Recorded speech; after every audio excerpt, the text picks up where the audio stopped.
What if I tell you that even today, in the world's largest democracy, your birth can still influence your political power? Yes, we are talking about caste. But is caste only a social system? Or is it something more? Is it a political instrument? A tool of empowerment? And at times, a source of deep division? Let's break this down and truly understand what caste means in Indian politics. Hello everyone, welcome to my channel. If you find political science difficult or boring, don't worry. I'm here to make it simple, clear and genuinely interesting, especially for BA, MA and the student who are preparing for UGC NET JRF. Today's topic is caste system in Indian politics. Let's begin from the basics, but don't worry, we will go deep. Meaning of caste. Let us begin with a simple question. What exactly is caste? The word comes from the Portuguese term casta, meaning pure breed or race or same lineage. But in India, caste is much more than a word. It is a combination of varna and jati. Varna, the broader social stratification, jati, the specific birth-based group. Together, they create a hierarchical social system. A system based on the idea of purity and pollution. But remember this, caste is not just a social structure. It is also a system of power and control. Origin of caste. Now imagine ancient India. We are referring to the Vedic period, when society was broadly divided into four varnas: Brahmin, Kshatriyas, Vaishyas and Sudras. This division was primarily based on occupation and duties, not strictly by birth. However, over time, this initially flexible system gradually became rigid. Social mobility declined, and movements between groups became restricted. Then came British colonial rule.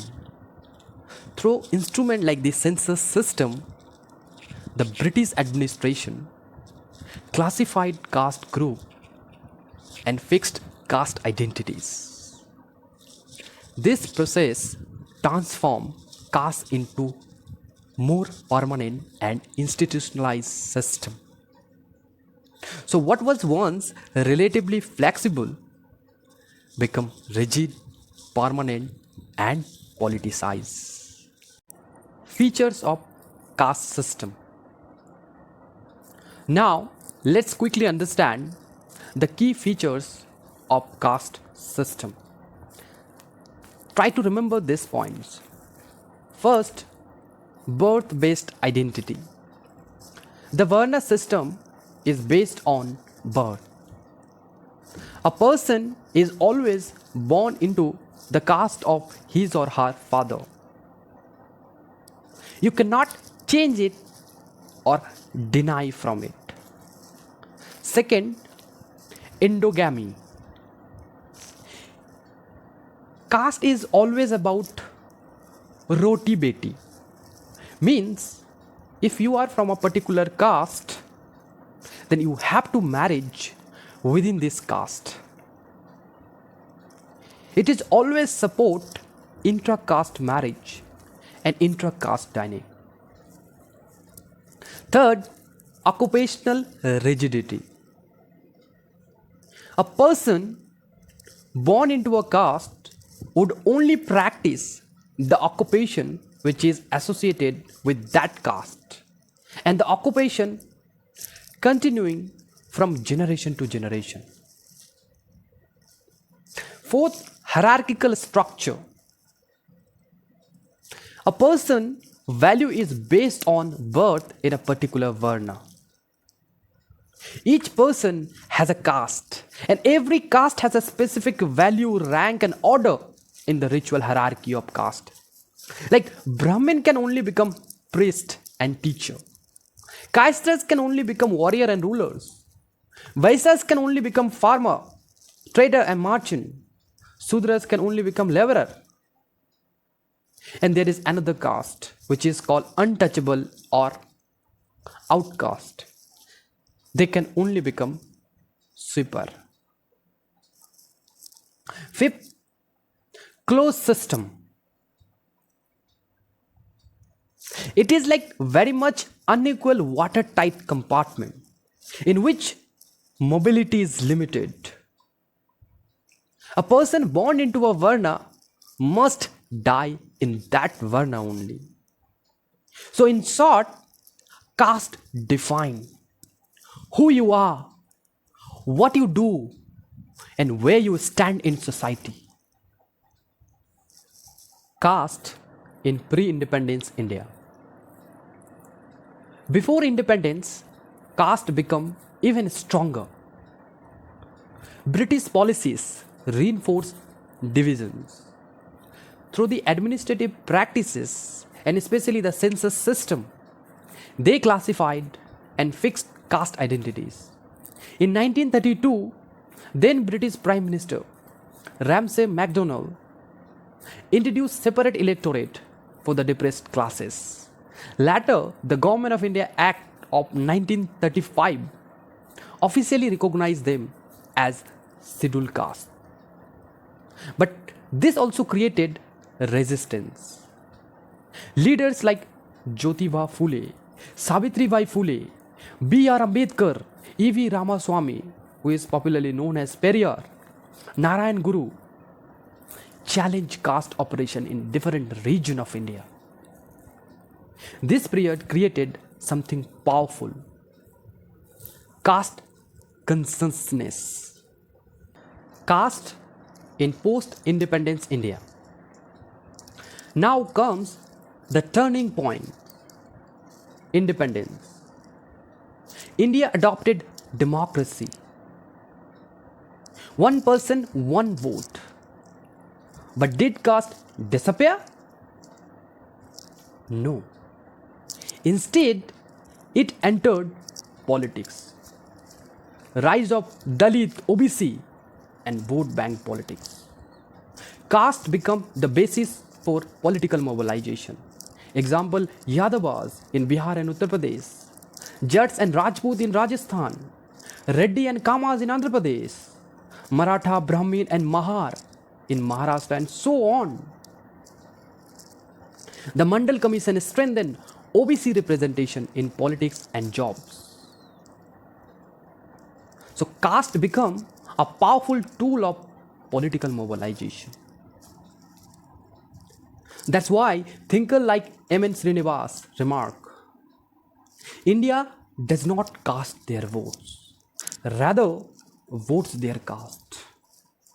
Rajni Kothari, a noted political scientist, argued, politics in India is not just caste based, it is the politicization of caste. Thinkers on caste. Now let's understand what major thinkers said about caste. Dr. B. Ambedkar, the man who suffered and fought his entire life against this caste system. He said caste is a graded inequality. Mahatma Gandhi, he viewed caste as a division of labor and called the untouchables Harijan, meaning children of God. Periyar, he strongly advocated self-respect and equality and openly challenged caste oppression. M.N. Srinivas, he introduced Sanskritization, dominant caste and vote bank politics. Each thinker gives us a different lens to understand caste in Indian society. In our upcoming videos, we will explore these thinkers and their ideas in detail. Constitutional safeguards. India has a long history of caste-based inequality. But the Constitution of India stands as a powerful instrument to correct this injustice.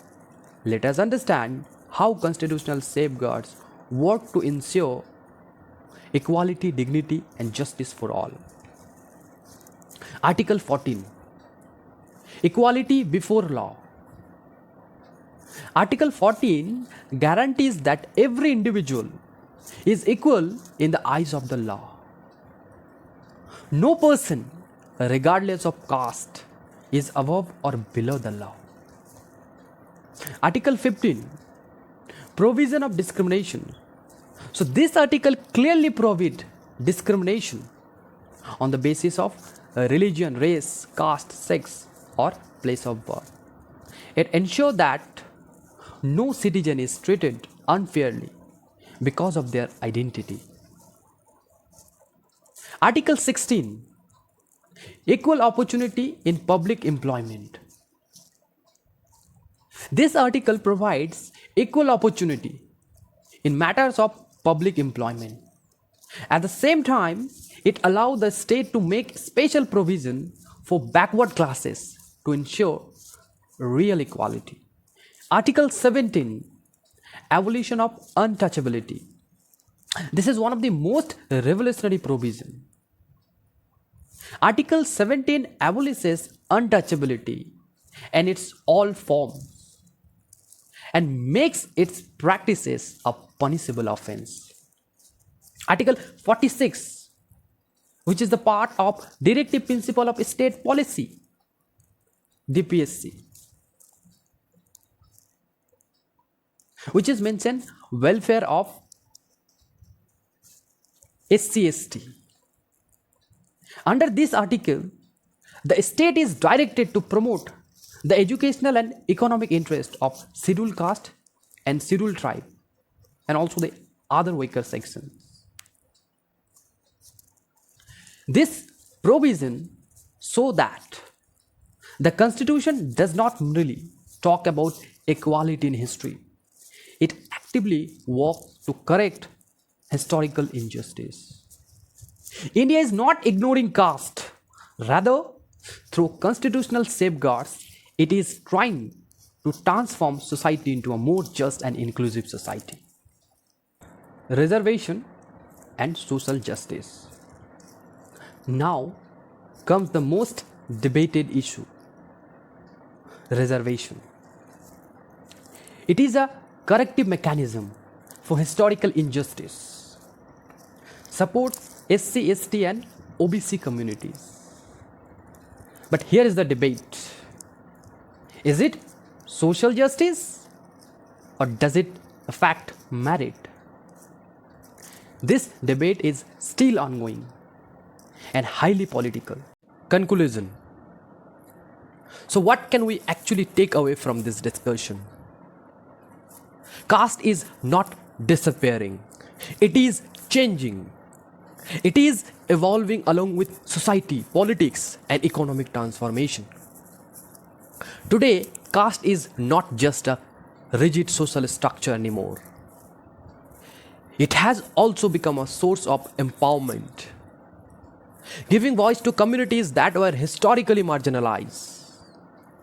At the same time, it continued to shape political strategy, influencing elections, mobilization, and representations. But we must also acknowledge, at times, it still reinforces divisions and deepen social boundaries. If you truly want to understand Indian politics, you cannot ignore caste. Because caste is not just a part of India's past. It is defining force of its present and its future. If you found this lecture helpful, please like, share and subscribe to the channel. And tell me in the comment section, do you think caste based politics should continue in India. See you in the next lecture. Jai Hind.